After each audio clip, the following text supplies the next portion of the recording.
So let's get some like baseline opinions from you heading into the year. Yeah. Just some very simple, basic baseline opinions. What is your baseline opinion of this team? Baseline opinion of Macdonald? Baseline opinion of Geno?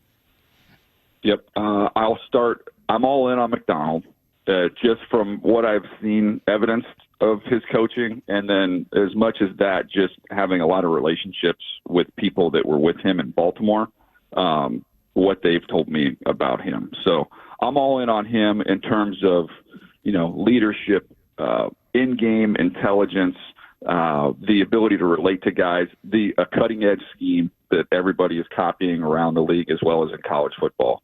So I'm all in on him. Geno, I'm excited for him. And anytime you have a new coordinator, it's, there's still, you're a little bit skeptical to see how it all comes together and how it all fits. But Geno is a down-the-field passer. Grubb's a down-the-field coordinator. It appears as if it's going to be a good marriage, but you don't know until you see it out there. And then as a team on the whole, I mean, really my biggest concern is just the offensive line and how that's going to come together and what that looks like. Really, the rest of the roster I feel pretty comfortable about and I'm excited about. I think the defense is going to be much improved because of the combination of the scheme as well as just some really, really good young emerging players. Will we call this the Daniel Jeremiah Show like we did the KJ Wright Show? We probably will, right? We brand it right now, the Daniel Jeremiah Show, every Wednesday with us here at 8:30. You did not cross paths in Baltimore with Mike Macdonald, though, did you, DJ? No. Yeah, I was way before him, but I still, there's the thing about Baltimore is very few people leave. So there's a lot of folks there in that personnel department and around that team that were there when I was there. And they call it the Raven way. They called it then. They call it still now through Ozzie and the transition. As he has left, I think he is still around. But the Raven way, how will we see that manifest itself in Mike Macdonald now with the Seahawks? Yeah, I think the first time I remember hearing that was actually we used the phrase like just play like a Raven. And then since then, I'm pretty sure we were the first team that used that kind of phrase. Now you hear, hey, play like a Jet, but everybody uses that phrase. But what we were trying to cultivate and develop were guys that were incredibly instinctive football players who played incredibly hard and had some passion and some edge about them. And there wasn't a rigidness to it in terms of, if you think about the old Parcells, and even Belichick was like this for a long time, and then I think he adapted and changed a little bit later. But where it's like, hey, you got to have these specs for every position. Outside linebackers all need to be 6'4". They all need to have a certain amount of length. There were specs across the board. Whereas, we just tried to find guys that were extremely aggressive, physical, instinctive football players. And that may mean Ed Reed's a little undersized. It may mean Ray Lewis is not, doesn't fit the prototype in terms of his body type. We had guys like that all over the field, but we're just incredible football players. And I really come back to that word instincts, Brock, like guys that there's just some guys that if you just went to the park and picked teams and rolled them out there, some guys are just incredibly, instinctive with the game and know where to be and when to be there. And they arrive with a lot of energy and a lot of passion. How does that show up? I was going to say, just based on that your favorite player on the Seahawks team that would have been a Raven is Devon Witherspoon. Yeah. Remember when we talked about him in the run up to the draft? He was my favorite player in the draft.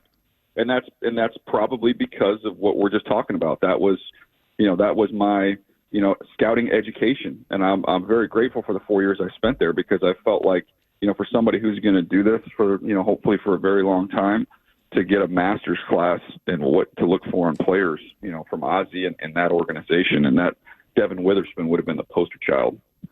So how quickly and can you teach that? Because as you say that, I got names rattling in my mind. Jackson Smith and Jigba, unbelievably instinctive. Devon Witherspoon, unbelievably instinctive. On the other side of that, Boye Mafe, not so much. Tariq Woolen, maybe not so much, just because of the amount of time he's played as a corner. So how much of that is innate, and how much of that can you equip and train? Well, I think there's certain positions where it's going to be difficult if you don't possess it. I think of like if you're an inside linebacker, you don't have instincts, I don't know how much you can help someone with that. You kind of either see things and feel things or you don't. But, when you think about edge rushers, that's totally different. I always talk about the spine of your team. The spine of your team is where instincts are incredibly important. Communication is incredibly important. Leadership is incredibly important. You think about it, center, quarterback, middle linebacker, safety. That's like the nerve center. And the further away you get from the middle of the field, the less that matters. So when you get an edge rusher, like I went back and watched all Boye Mafe's sacks. I saw a player who early in the season was winning with just raw speed and power, and you can get to a certain number of sacks. You can be a very disruptive player with just those, two very important traits. As the season went along, I saw a guy who's swiping with his hands. I saw someone who's got a good feel on games where he's able to take that extra pause, that extra step to get the guard to commit before coming and looping underneath and making plays. So like a guy like that, I don't think that the bar is as high from an instinct standpoint, and I thought I saw him getting more comfortable and more of a technician, as a pass rusher. So if you're going to ask me, we were communicating a little bit, Brock, before we came on today about guys that you think are going to make a big leap and players that you're excited about on this team.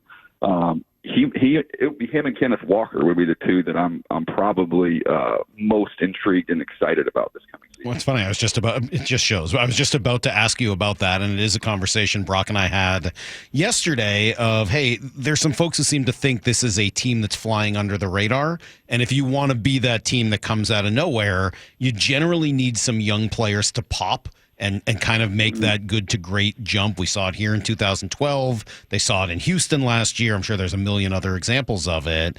Why those two? Why Mafe and Walker? And are there any other candidates for it? Yeah, well, first of all, you're talking about just twitched up, explosive, dynamic guys.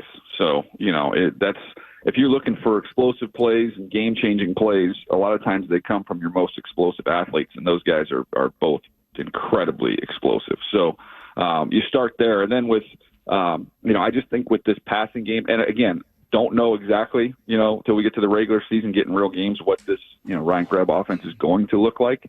But based off what we have seen in college and based off how we talked about how it marries with Geno, I think the other thing is if you can get vertical and you can attack down the field, you're gonna scare some safeties out of there, and you're gonna have a little bit of room for Kenneth Walker. And I saw it against the Chargers his rookie season.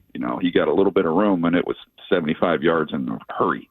So I think that marries up well, and I think just him being fully healthy and ready to roll, I would love to feel a little more comfortable and confident about the offensive line. But I think there's ways that your passing game can help determine some box counts and give him some advantages that way. The voice, the first of many Daniel Jeremiah shows right here with Brock and Salk every single Wednesday at 8:30. You've spent your livelihood since scouting, really now in the projection world, DJ, projecting these college talents and all their skills and traits and college production onto what they do at the NFL level. I was telling Salk earlier in the week, I never, in our 15 years of doing this, have ever remembered the national audience, your buddy Bucky Brooks, Brian Baldinger, Rich Eisen, they're all talking about Ryan Grubb. Talk to me about the projection game from a lifer, not a guy that's been in both worlds, a lifer from small college football to Fresno to UW, how Ryan Grubb projects his scheme and maybe him as well into the NFL game.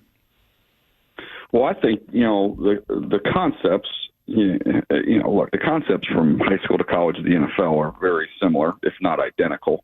I think one of the major differences that maybe doesn't get talked about as much is just in the NFL, just because of, there's no class and everything else. You can commit to a little more volume, and you've got guys who can get in a scheme and be in a scheme for a long period of time. You're dealing with adults versus 18-year-olds. So I think everything I've seen from him, he did what he needed to do to be a very effective coordinator at that level. The changes with the hash marks will be a little different. He won't have quite as much, horizontal space. He won't be afforded quite that same luxury. Mm-hmm. But look, I'm a believer when guys have figured things out and been dominant, which his offenses really have, that he'll make the slight tweaks and slight adjustments. But one of the things I always point to, and you think, okay, well, how does this scheme or what is his style? How does that translate? One thing I noticed about watching that team last year at Washington was I thought he had very good poise, and I thought there were times where, okay, man, is he going to try and pull back?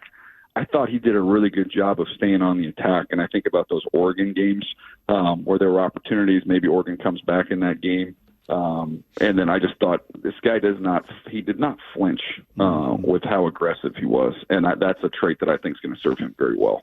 So if the preseason is a liar, and you had to put together a preseason power ranking or a preseason poll of the 32 teams in the NFL, where do you think these Seahawks sit going into Sunday?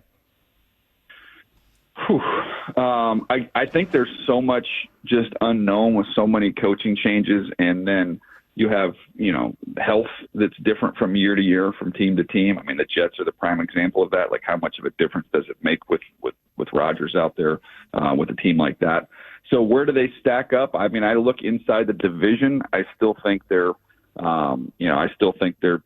chasing the third spot right now. I'd still say they start out behind the Niners and the Rams. With the Cardinals, I think they're going to be a much improved team.